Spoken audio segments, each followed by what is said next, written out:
تو یہاں یہ ہے کہ بنی بنائی مسجدوں کو، مقدس عمارتوں کو، مقدس جگہوں کو، ہمارے دھرم استھلوں کو مسمار کرنے کی ناپاک کوششیں کی جا رہی ہیں۔ آخر کیوں؟ آپ کے ساتھ ان کے معاملات تو نہیں ہیں ایسے؟ آپ کو تو یہ چاہیے کہ آپ یہاں پر بھی مسلمانوں کی جو مقدس جگہیں ہیں ان کی حفاظت کریں۔ یہ رہا ایک میرا معاملہ اس پر کہنے کا۔ دوسری بات جو ہم ان سے کہہ سکتے ہیں شرعی روح سے، ان سے قیامت کی نشانیوں میں سے ایک نشانی ہے یہ جو ہو رہا ہے، سمجھ رہے ہیں؟ کیونکہ وہ مسلمان ہیں، وہاں پر تو کوئی ایسی چیز کی ضرورت نہیں تھی نا، مگر وہی آقا نے جو ایک موقع پر ارشاد فرمایا تھا کہ مجھے ڈر اس بات سے ہے کہ میری امتی دنیا ان کے اوپر غالب ہو جائے گی، سمجھ رہے ہیں؟ تو اب وہ ان کے معاملات ہیں، سمجھ رہے ہیں؟ اس پیسے کو کمانے کے اس میں وہ کچھ نہیں دیکھ رہے ہیں، بس ان کا معاملہ یہ ہے کہ وہ کہا نا کسی نے کہ رحمان سے بھی ناتا نہیں توڑا جا رہا اور شیطان سے بھی ناتا نہیں توڑا جا رہا ہے۔ میں اب ان سے کہوں گا، ان سے میرا جو گلہ شکوہ رہے گا وہ یہ کہ سجدہ خالق کو بھی ابلیس سے یارانہ بھی، سجدہ خالق کو بھی ابلیس سے یارانہ بھی، بتا حشر میں کس سے عقیدت کا صلہ مانگے گا، بتا حشر میں عقیدت کا کس سے صلہ مانگے گا۔ یہ معاملہ ان کا چل رہا ہے۔ اب حالات یہی بن چکے ہیں۔ ایک چھوٹی سی اگر آپ کے پاس ٹائم ہو تو میرے ساتھ میں بنے رہیں، 1 سے 1.5 منٹ کی ایک کلپ میں آپ کو دکھانا چاہتا ہوں۔ 1 منٹ کی کلپ ہے، ایک بڑی اچھی پترکاریتا ہے تو لیڈیز، مگر بات انہوں نے اچھی کہی ہے، اس لیے میں آپ کے سامنے وہ پیش کرنا چاہتا ہوں کہ اب جو عرب ممالک کے حالات بن چکے ہیں وہ یہ بن چکے ہیں کہ صرف لات و عزا جو ان کے بڑے بڑے بت تھے، آقا نے فتح مکہ جب کیا اور خانہ کعبہ کو پاک کیا گیا، جبکہ اسی خانہ کعبہ کو جب اللہ تبارک و تعالیٰ کی وحدانیت کا انکار کرنے والے اور پھر پتھروں کو پوجنے لگے، لکڑیوں کو پوجنے لگے، کھانے پینے کی چیزوں تک کو پوجنے لگے، انہوں نے اسی خانہ کعبہ کو بتوں سے پاٹ دیا تھا، جبکہ یہاں تو اللہ وحدہ لا شریک کی صدائیں بلند ہوتی تھیں، لیکن جب اس کو بتوں سے پاٹ دیا تو آقا نے فتح مکہ کے دن اس کو پاک فرمایا۔ جب پاک فرمایا تو وہاں پر لات و عزا جو بڑے بڑے بت تھے ان کو بھی وہاں سے خالی کر دیا گیا، وہاں سے ان کو ہٹا دیا گیا۔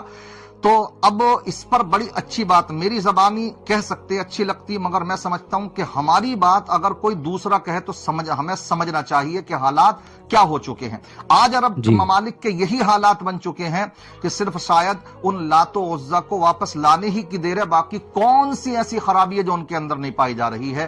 آج وہاں پر سنیما گھروں کو کھولا جا رہا ہے، اسی طریقے سے وہاں پر مندروں کے ادگھاٹن ہو رہے ہیں، شراب خانے کھولے جا رہے ہیں۔ کون سی ایسی چیز ہے؟ سب یہ قیامت کی نشانیوں میں سے ایک نشانی ہے۔ اب ہم جب دیکھتے ہیں ورلڈ لیول پر مسلمانوں کے حالات، تو جب ہمارے مسلم حکمران کے معاملات یہ ہیں تو اگر غیر ہمارے اوپر کوئی کسی طریقے کی چیزیں اچھالتے ہیں یا ظلم و تشدد کرتے ہیں تو ہمیں ان سے کیا گلہ شکوہ ہونا چاہیے۔ اس لیے وہاں جو حالات ہیں ان کے حکمران کے، اس کی بڑی اچھی منظر کشی اس لیڈیز نے کی ہے۔ آپ جانتے ہوں گے، صحیح بولتی ہیں، کیونکہ غیر مسلموں کے اندر بھی سب کے حالات ایسے ہی نہیں ہیں ایک جیسے۔ اب تو لات، منات اور عزا نے پورے عرب پر اپنا قبضہ کر لیا ہے۔ اب تو ان خداؤں کو واپس کعبے میں رکھنا ہی باقی رہ گیا ہے، جن کو فتح مکہ کے بعد کعبے سے لات مار کر باہر پھینک دیا گیا تھا۔ اب لکڑی، مٹی اور موم کے خداؤں کا دور لوٹ رہا ہے، کیونکہ امیر حمزہ کا دور ختم ہو چکا ہے۔ اب حمزہ کے قتل پر جشن منانے والوں کی اولادوں کا دور شروع ہو چکا ہے۔ اب مولا علی کا دور ختم ہو چکا ہے، عمر کا دور ختم ہو چکا ہے، اب عثمان کا دور ختم ہو چکا ہے، اب امام حسن اور امام حسین کا دور ختم ہو چکا ہے، اب ہارون رشید کا دور ختم ہو چکا ہے، نور الدین جنگی کا دور ختم ہو چکا ہے، اب صلاح الدین ایوب کا دور ختم ہو چکا ہے، کیونکہ جب نجد کا دور شروع ہو چکا ہے، اب آل سعود کا دور شروع ہو چکا ہے، اب عرب میں موت پر کمر لٹکانے والوں کا دور شروع ہو چکا ہے، اب عرب میں اپنی بہن بیٹیوں کو نچانے والوں کا دور شروع ہو چکا ہے۔ دیکھ لیا آپ نے جو انہوں نے بات کہی، واقعی ایک جملہ ان کا بڑا نپا تلا ہے، اور ہمیں اس سے سبق حاصل کرنا چاہیے۔ یہ غیر مشرقہ لیڈیز ہیں، سمجھ رہے، مشرقہ لیڈیز ہیں یہ، تو یہ ہمارے مذہب کے تعلق سے کتنی نالج رکھتی ہیں. نور جی الدین اور ہارون رشید ہمارے مسلمانوں کو نام یاد نہیں ہوں گے ان کے، مگر دیکھیے انہوں نے کس انداز میں منظر کشی کی. آج یہی حالات بن رہے ہیں.